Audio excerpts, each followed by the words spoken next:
Assalamualaikum warahmatullahi wabarakatuh. Sebelum memulai presentasi, izinkan saya memperkenalkan diri. Perkenalkan, nama saya Febi Anissa Maser dengan NIM J1A120062 dari kelas F2. Di sini saya akan mempresentasikan em, mata kuliah teknologi fortifikasi dan suplementasi pangan mengenai fortifikasi pangan pada negara Amerika Serikat yang diampu oleh Ibu Silvi Leila Rahmi, STP MSc. Latar belakang dilakukan fortifikasi yaitu sampai saat ini masalah kekurangan zat mikro terutama yodium, besi, dan vitamin A sangat luas dan besar, bahkan diderita lebih dari sepertiga penduduk dunia. Kurangnya zat gizi mikro menyebabkan konsekuensi yang sangat serius pada individu maupun keluarga, antara lain ketidakmampuan belajar, menurunkan kapasitas kerja, sakit, dan bahkan bisa menyebabkan kematian. Fortifikasi makanan di Amerika Serikat telah memberikan kontribusi yang signifikan terhadap pemberantasan kondok, rakitis, beriberi, dan pellagra secara virtual. Upaya perencanaan fortifikasi pangan secara rutin ditentang oleh berbagai hambatan politik, sosial, dan teknis. Konsekuensinya, ilmuwan kesehatan masyarakat dan pembuat kebijakan telah mengembangkan pedoman untuk membantu dalam perancangan, implementasi, dan evaluasi program fortifikasi makanan. Selanjutnya ada pengertian fortifikasi. Fortifikasi merupakan sebuah upaya yang sengaja dilakukan yaitu menambahkan nutrien yang penting, yaitu vitamin dan mineral ke dalam makanan sehingga dapat meningkatkan kualitas nutrisi dari pasokan makanan dan bermanfaat bagi kesehatan masyarakat dengan risiko yang minimal untuk kesehatan.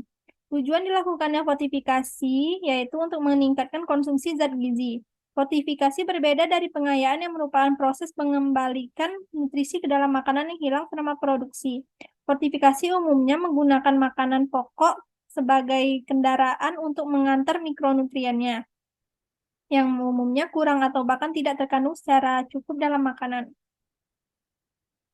Sejarah fortifikasi yaitu berawal dari tahun 1920 ketika David Marine dan O.P. Kimball pertama kali mengumumkan bahwa yodium dapat mencegah gondok endemik pada anak sekolah Akron. Tidak ada preseden untuk penambahan nutrisi secara luas ke dalam makanan. Kemudian, pada tahun 1922,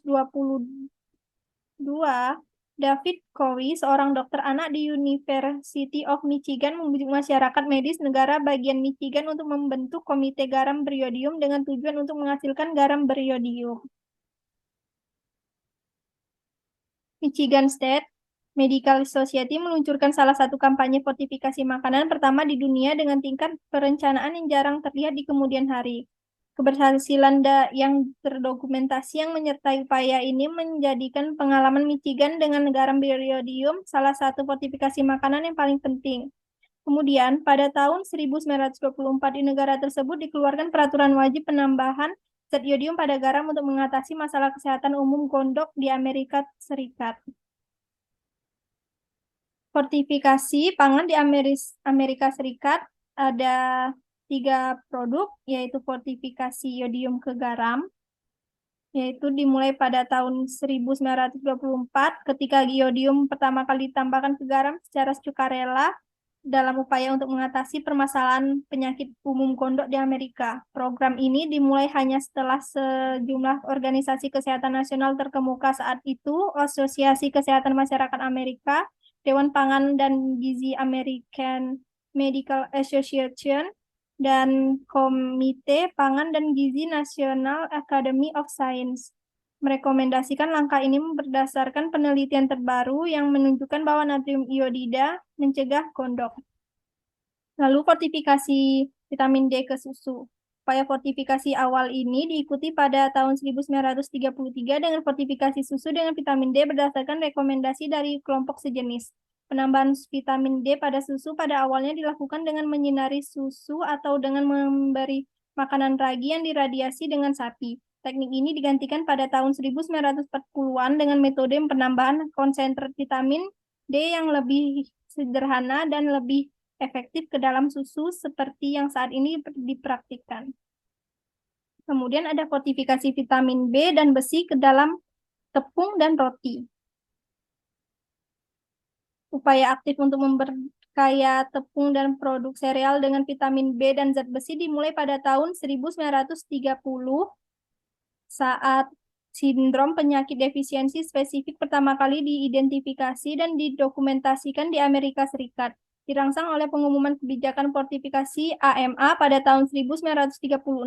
Pada pertemuan Dewan AMA tentang pangan dan gizi pada tahun 1939, George Caudill menyerahkan laporan yang mengevaluasi status gizi masyarakat Amerika. Berdasarkan ilmu baru ini, pada tahun 1940, Komite on Food and Nutrition, sekarang Food and Nutrition Board, merekomendasikan penambahan tiamin, niacin, riboflavin, dan besi ke tepung. Sekitar waktu itu, FDA pertama kali menetapkan standar identitas untuk tepung yang diperkaya yang mengidentifikasi nutrisi, spesifikasi, dan jumlah yang diperlukan untuk penambahan tepung apapun yang diberi label diperkaya untuk meningkatkan status gizi populasi.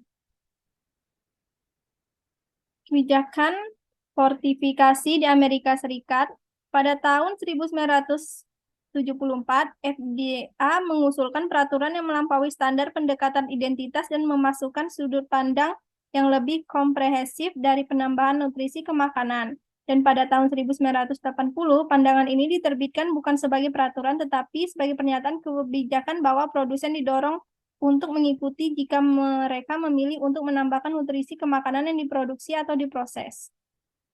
Relevansi kunci untuk laporan ini, kebijakan yang dikodifikasi mencakup situasi dan kondisi di mana fortifikasi makanan dengan nutrisi yang tercantum dalam kebijakan dianggap tepat. Yaitu, yang pertama untuk memperbaiki kekurangan gizi yang diakui oleh komunitas ilmiah ada dan diketahui mengakibatkan penyakit kekurangan gizi. Yang kedua, untuk mengembalikan zat gizi tersebut ke tingkat yang mewakili makanan sebelum penyimpanan, penanganan, dan pengolahan. Ketiga, sebanding dengan kandungan kalori total makanan untuk menyeimbangkan kandungan vitamin, mineral, dan protein. Dan yang menggantikan makanan tradisional dalam diet untuk menghindari inferioritas nutrisi. Pada tahun 1980, mengadopsi pedoman kebijakan FDA pada penambahan nutrisi makanan. Pada tahun 1982, tinjauan FSIS terhadap kebijakan tersebut menyimpulkan bahwa makanan yang diaturnya akan terus mengikuti pedoman kebijakan FDA. Keaneka keragaman produk makanan di pasar yang termasuk dalam peraturan FSIS telah berkembang dan FSIS telah menemukan bahwa produk mungkin mengandung klaim label fortifikasi yang tidak teratur oleh pedoman 1980. FSIS telah membuat beberapa akomodasi untuk produk makanan ini dengan mengizinkan pernyataan label tentang nutrisi yang disumbangkan oleh bahan yang diperkaya yang disetujui oleh FDA. Misalnya mie telur yang diperkaya kalsium. Kelebihan dan kelemahan fortifikasi. Kelebihannya yang pertama yaitu dapat menjaga gizi pada tubuh lebih efisien dan efektif daripada suplemen. Kedua, mengandung zat gizi mikro yang dapat mencapai diet seimbang. Yang ketiga, didistribusikan secara luas. Dan yang keempat, fortifikasi tidak memerlukan perubahan dalam pola makanan yang ada. Kelemahan pada fortifikasi yaitu yang pertama, mengoreksi masalah kekurangan mikronutrien melalui fortifikasi pangan bisa menjadi sulit karena mikronutrien yang lengkap akan beraneka ragam pada makanan yang tersedia. Yang kedua, masalah teknologi yang berkaitan dengan fortifikasi makanan pembawa, terutama kadar gizi yang ditambahkan, stabilitas penambahan, interaksi hara, karakteristik sifat fisik, dan kemampuan konsumsi dalam menerima sifat alami makanan pembawa, penambah, atau keduanya mungkin membatasi jumlah fortifikan agar dapat berhasil ditambahkan. Berikut ada video mengenai fortifikasi di Amerika Serikat.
Setelah dilihat video fortifikasi,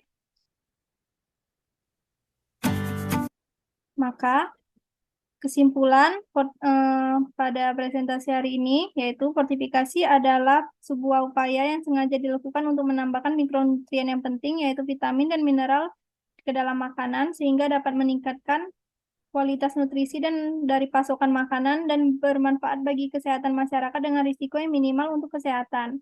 Tujuan fortifikasi lainnya adalah untuk meningkatkan konsumsi zat gizi. Pada Amerika Serikat adalah negara pertama yang melakukan fortifikasi pangan, yaitu pada tahun 1924 di negara tersebut dikeluarkan peraturan wajib menambahkan zat yodium pada garam untuk mengatasi masalah penyakit gondok. Fortifikasi yang dilakukan di Amerika Serikat adalah fortifikasi yodium ke garam, fortifikasi vitamin D ke susu, dan fortifikasi vitamin B dan besi ke tepung dan roti. Berikut daftar pustaka yang saya gunakan. Terima kasih. Saya akhiri. Wabillahi wa taufiq wal hidayah. Wassalamualaikum warahmatullahi wabarakatuh.